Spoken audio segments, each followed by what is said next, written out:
അയ്യോ hi viewers, ഇന്ന് എനിക്കൊരു 1000 രൂപ കയ്യിൽ കിട്ടിയിട്ടുണ്ട്. എവിടെ നിന്നാണ് എനിക്ക് 1000 രൂപ കിട്ടിയത്? നിങ്ങൾക്കും അറിയണ്ടേ? നിങ്ങൾക്കും കിട്ടും ഈ 1000 രൂപ. ഇത് എങ്ങനെ കിട്ടും, ഇത് എവിടെ നിന്ന് കിട്ടി, എങ്ങനെ കിട്ടും, എന്താണ് നമ്മൾ ചെയ്യേണ്ടത്, ഇതറിയണമെങ്കിൽ എൻ്റെ ഈ വീഡിയോ ഫുള്ളായി കാണൂ.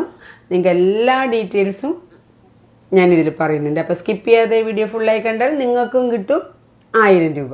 ഓക്കെ, അടിപൊളിയല്ലേ? 1000 രൂപ കിട്ടണ്ടേ? അപ്പോൾ വീഡിയോ ഫുള്ളായിട്ട് കാണുക. നിന്നറിയോ നിൻ്റെ അടുത്ത് എന്താ ഇവിടെ ഇരിക്കണ്ടല്ലോ, എന്താ പൊടി കാസാരില് നമ്മ ഒരു സന്തോഷ വർത്തമാനം പറയുമ്പോൾ എന്താ കുട്ടിയടുത്തേക്ക് എന്താ അറിയോ, അമ്മയ്ക്ക് 1000 രൂപ കിട്ടി. എങ്ങനെ, എവിടുന്ന്?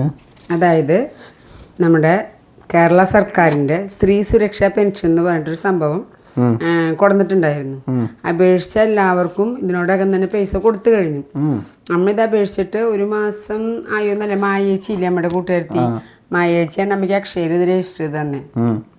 ജയശ്രീ ചേച്ചിയുടെ മുകളിലെ കല്യാണം ഉണ്ടായില്ലേ, ജനുവരി എത്രാം തീയതി? First week. അത് കഴിഞ്ഞിട്ടാണ് മായേച്ചി ചെയ്തത്. അപ്പോൾ ജനുവരി ഒരു പകുതിയോടുകൂടി അമ്മ ചെയ്തിട്ടുള്ളൂ. ഫെബ്രുവരി പകുതി ആകുമ്പോഴേക്കും 1000 രൂപ കിട്ടി. നമ്മുടെ കേരള സർക്കാരിൻ്റെ സ്ത്രീ സുരക്ഷാ പദ്ധതിയുടെ പെൻഷൻ പദ്ധതിയിൽ ഞാൻ രജിസ്റ്റർ ചെയ്തിട്ടുണ്ടായിരുന്നു. അപ്പോൾ എനിക്ക് 1000 രൂപ കിട്ടി. സന്തോഷമായി. കാരണം എനിക്കിത് 60 വയസ്സ് വരെ കിട്ടും. 60 വയസ്സ് കഴിഞ്ഞ് എനിക്ക് പിന്നെ വാർദ്ധക്യകാല പെൻഷൻ 2000 വെച്ച് കിട്ടുമല്ലോ. അപ്പോൾ ഭയങ്കര സന്തോഷമായി. അപ്പോൾ ഈ സർക്കാർ നല്ലതാണ് ചേച്ചീനെ. ഇപ്പം നിൻ്റെ പെൻഷൻ വരുന്നുണ്ട് മാസം 2000 രൂപ. ഒരു പെൻഡിങ്ങും ഇല്ല. ഇനി ഈ മാസം മാത്രമേ കിട്ടാനുള്ളൂ. അപ്പോൾ നല്ലത് ചെയ്യുന്നാൽ നമ്മൾ നല്ലത് ചെയ്യാന്ന് പറയാം. ദോഷങ്ങളൊക്കെ ആർക്കായാലും സൈഡ് എഫക്റ്റും ഉണ്ടാവും. എന്താ പറയുക, 2 വശം ഉണ്ടാവും അല്ലേ? ഒരു ഭരണം വരുമ്പോൾ അത് ഏത് പാർട്ടി ആയാലും നല്ലതും ചെയ്യും, നല്ലത് ചെയ്യുന്നുണ്ടാവും. അതിൻ്റെ ചീത്ത ചെയ്യുന്ന ഒരിക്കലും പറയില്ല. പക്ഷെ നമ്മൾ ഓരോരുത്തരുടെ കാഴ്ചപ്പാടനുസരിച്ച് നമുക്കത് ചിലത് നല്ലതായി തോന്നും, ചിലത് ചീത്തയായി തോന്നും. ഞാൻ ആരെയും അനുകൂലിച്ച് പറയുന്നില്ല ഇവിടെ, ആരും പ്രതികൂലിച്ചും പറയുന്നില്ല. പക്ഷേ ഈ 1000 രൂപ കിട്ടുന്നത് വളരെ ഉപകാരമാണ്. എന്നെപ്പോലുള്ള എനിക്കൊരു ജോലിക്കൊന്നും പോകാൻ പറ്റില്ല. ഞാൻ ചേച്ചിയുടെ സംരക്ഷണയിലാണ് കഴിയുന്നത്. എൻ്റെ വയ്യാത്ത മോനാണ്. വിവനെ സംബന്ധിച്ച് 2000 രൂപ മാസം കിട്ടും. എനിക്ക് 1000 രൂപ 3000 എന്ന് പറഞ്ഞാൽ അതൊരു ചെറിയ എമൗണ്ടൊന്നുമല്ല. അപ്പോൾ എന്നെ സംബന്ധിച്ച് ഗവൺമെൻറ് ഇത് ചെയ്തത് വളരെ സന്തോഷമാണ്. അതും കാലതാമസം ഇല്ലാതെ തന്നെ നമുക്ക് പെട്ടെന്ന് കിട്ടിയ സംഭവം. നമ്മൾ അപേക്ഷിച്ച് കുറേ നാൾ കഴിഞ്ഞ് 6 മാസം 1 കൊല്ലം കഴിഞ്ഞിട്ടൊന്നുമല്ല. ഞാനൊരു ജനുവരി 2nd വീക്കിലൊക്കെയാണ് ഞാൻ എൻ്റെ ഒരു ഫ്രണ്ട് അക്ഷയ ഉണ്ട് അവൾക്ക്. അപ്പോൾ ആ കുട്ടിയാണ് എനിക്ക് രജിസ്റ്റർ ചെയ്ത് തന്നതൊക്കെ. അപ്പോൾ ഒരു ജനുവരി 2nd വീക്കിലാണ് ഞാൻ ചെയ്തത്. പിന്നെ ഞാൻ എൻ്റെ അഞ്ചത്തിയോട് പറഞ്ഞ്, അഞ്ചത്തി ചെയ്തിട്ട് ആകെ ഒരു 15-20 ദിവസം ആവണേ ഉള്ളൂ. അപ്പോൾ എനിക്കും അവൾക്കൊക്കെ ഒരുമിച്ച് എൻ്റെ ബാങ്കിൽ ക്രെഡിറ്റ് ആയി. അപ്പോൾ ഇത് ഒന്നുമില്ലാതിരിക്കുന്നവരുടെ കയ്യിൽ ഒരു 1000 രൂപ കിട്ടുക എന്ന് പറയുന്നത് സന്തോഷം തന്നെയല്ലേ. ഞാൻ ഹാപ്പിയാണ്. ഞാൻ എൻ്റെ സന്തോഷവും നന്ദിയും എല്ലാം ഈ സർക്കാരിന്, ഇപ്പോഴത്തെ കേരളം ഭരിക്കുന്ന സർക്കാരിന് എൻ്റെ സന്തോഷവും എനിക്ക് കിട്ടിയ പൈസ നന്ദിയും എല്ലാം ഞാൻ സർക്കാരിനോട് അറിയിക്കുകയാണ് ഈ വീഡിയോയിലൂടെ. ഇതേപോലെയുള്ള ഇനിയും നല്ല നല്ല കാര്യങ്ങൾ സർക്കാരിൻ്റെ ഭാഗത്തു നിന്ന് ഉണ്ടാവട്ടെ. നമ്മൾ സാധാരണക്കാരെ സഹായിക്കുന്ന എന്താ പറയുക കാര്യങ്ങൾ, സാധാരണക്കാരെ സഹായിക്കുന്ന കാര്യങ്ങൾ കൂടുതലും. കാരണം സാധാരണക്കാർക്കാണല്ലോ കൂടുതൽ ആനുകൂല്യങ്ങൾ കിട്ടാനായിട്ട് കാത്തിരിക്കുന്നവർ. പിന്നെ ഇത് കിട്ടാനായിട്ട് ഇതെല്ലാവർക്കും അറിയാൻ തോന്നുന്നു.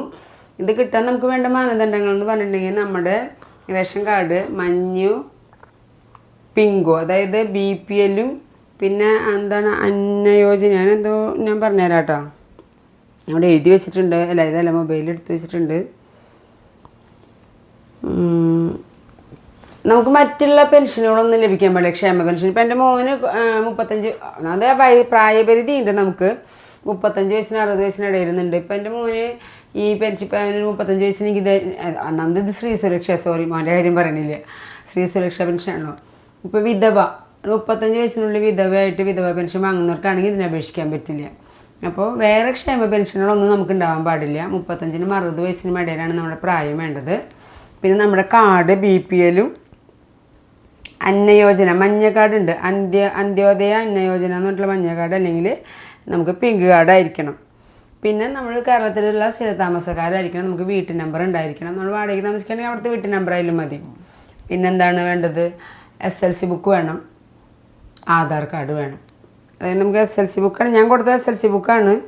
അതെന്തിനു വേണ്ടിയിട്ടാണ് അവർ പറഞ്ഞത്? ബാങ്ക് പാസ്ബുക്ക് വേണം. ബാങ്ക് പാസ്ബുക്കിൻ്റെ ഫ്രണ്ട് പേജ് IFSC കോഡ് നിർബന്ധമായിട്ടുണ്ടായിരിക്കണം. അപ്പോൾ ബാങ്ക് പാസ്ബുക്കിൻ്റെ IFSC കോഡ് നിർബന്ധമായിട്ടുള്ള ഒരു ബാങ്ക് പാസ്ബുക്ക് ഉണ്ടായിരിക്കണം.